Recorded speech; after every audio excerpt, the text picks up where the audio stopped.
Welcome to Bear Pan Lodge and the humble galley that I have to work in. And today I'm going to bring you, by request, a couple of recipes for a very humble part of a pig, which is the pig's feet. Often called, in Europe, pig's trotters. Well, these recipes, this is eaten around the world. So the first recipe, well, one of the two recipes, is from the UK, and it's pig's trotters, pickled pig's trotters actually, and no self-respecting pub back about 50, 60, WW2 era, something like that, would be seen without, they would lose their reputation if they didn't have a jar of these pickled on their bar. And the other recipe, that particular recipe, I learned actually from my grandfather in his commercial kitchen, where they would prep foods for a corner store and things like that.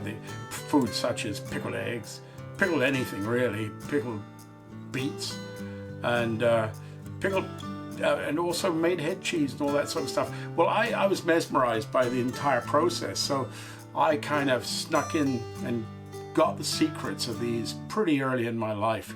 Then a little later, I came across a fabulous recipe, this one out of China. In actual fact, I think it probably started in Manchuria, because a dear relative who's passed some years ago, and 100 years ago, probably got this recipe from Manchuria, and that's for pickled, it's not pig, it's jelly. It's sort of like pig's feet under aspic. It's jellied in a very oriental way, and it's absolutely delicious. So I'm going to pass on these very secret recipes to you, but the thing is, I don't think you mustn't tell anybody else. I don't think you should talk about this recipe, because pig's feet are relatively cheap now. And I've seen things skyrocket in price, from zero to quite expensive. It's only about 50 years ago, you could go into a Safeway store and be given chicken wings for nothing. Look at the price of chicken wings today. I would hate to see that happen to pig's trotters. It would be a travesty. So anyway, I'm still going to divulge the secrets, but quiet. I'm going to start off with the first recipe that I ever learned, which was actually for pig's trotters. The ingredients are very simple. What you've got here, you need some salt. This here is a salt pig. And now to do some sous vide and explain it too. Sous vide basically means that you've got, you just vacuum pack your product to the meat or whatever you wish to cook in a vacuum bag. Here we have just like this, and we poke this in here, so, and there she goes. Pretty noisy, but it's doing the job. And there we have a vacuum packed marinade. This is my sous vide, which is really a black box with a very fine water temperature control on it. And you can, I think it works in certainly half a degree centigrade processes. So you can set it anything you want. So what I'm going to do is I'm going to take our vacuum pack, put it in the sous vide. This is standard sous vide way of doing it. Just put it in the water bath, which is in here. Normally what I do for this particular thing is dish, I'd put it into the pressure cooker, and the trouble is with the pressure cooker, it destroys the texture to some extent. It breaks it down, whereas this the sous vide, it really does it leaves the texture alone. It leaves it intact, in fact. It's rather nice. So anyway, that's sous vide. Okay, so time has passed now, and I've shucked, as you can see, I have shucked all these things, the ginger, the shallots, and the garlic. I'd normally use maybe a little more garlic than this, because my honest belief is that too much garlic's not enough.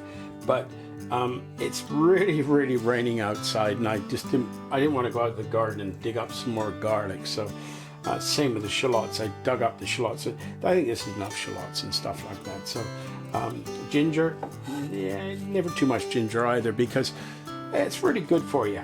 Anyway, so what I'm going to do now is I'm just using my trusty knife here. Just cut this up into manageable chunks. Now, my advice with the shrapnel, this is the shrapnel here. With the shrapnel, don't throw it away. If you can make up a stock that you can sieve, this is fabulous flavoring for stocks. Then the next thing I do is open up a bottle of wine, of course. This is Asian cooking wine, and liberally put it in there, along with, if I wish, some soy. But I can add the soy just a little later when I get the pig's feet into the pressure cooker. So I'm going to put the lid on here. Just here we are. Close your ears, and I'm going to put this. Here we go.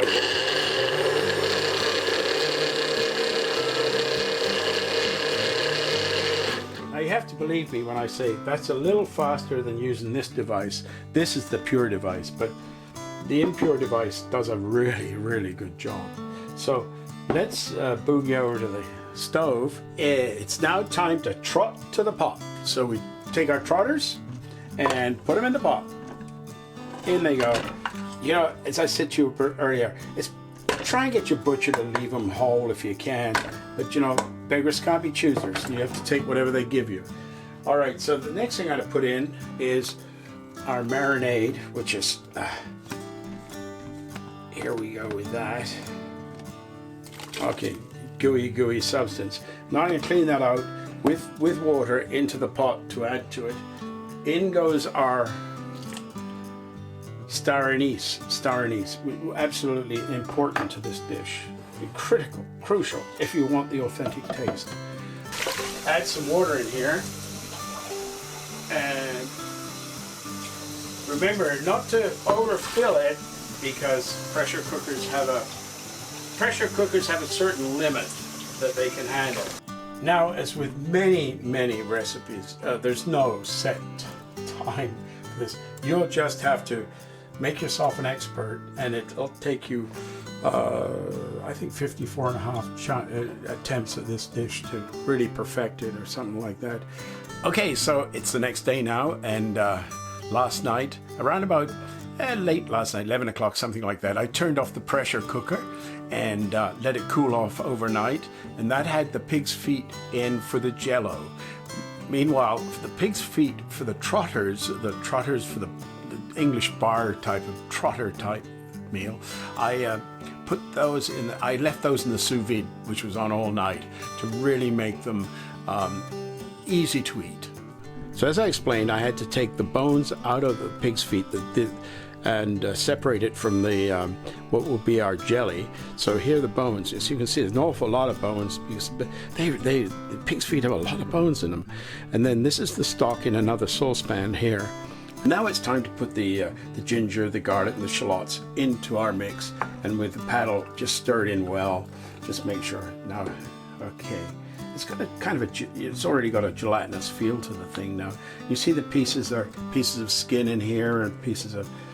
Just wind that through. I think I'm just going to have to boil it down just a little more, so that it sets up nicely in jelly molds. But now we're down to the last act of this show, and basically what we do is we take our jelly contents, our marinated jelly, cooked pig's feet in, and I'm just going to put them into, get this mixed up a bit, just like this, and I'm just going to put them into molds. And these, when this sets up, you'll see it'll be just jello.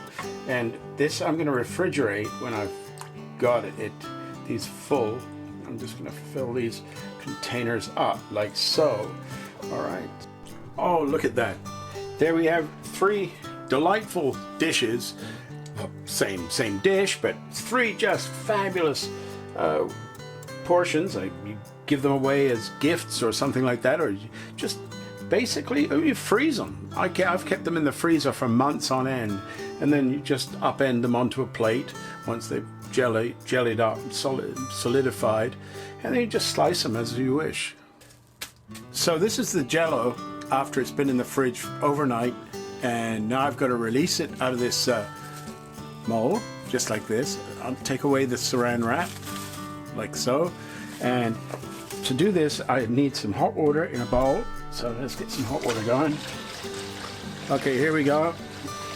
Hot water, and I just immerse that in the hot water, float it in the hot water just for a minute or so, something like that, until it releases just out of the mold onto a plate.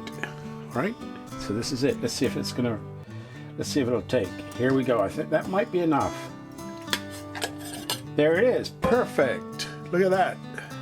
Wonderful.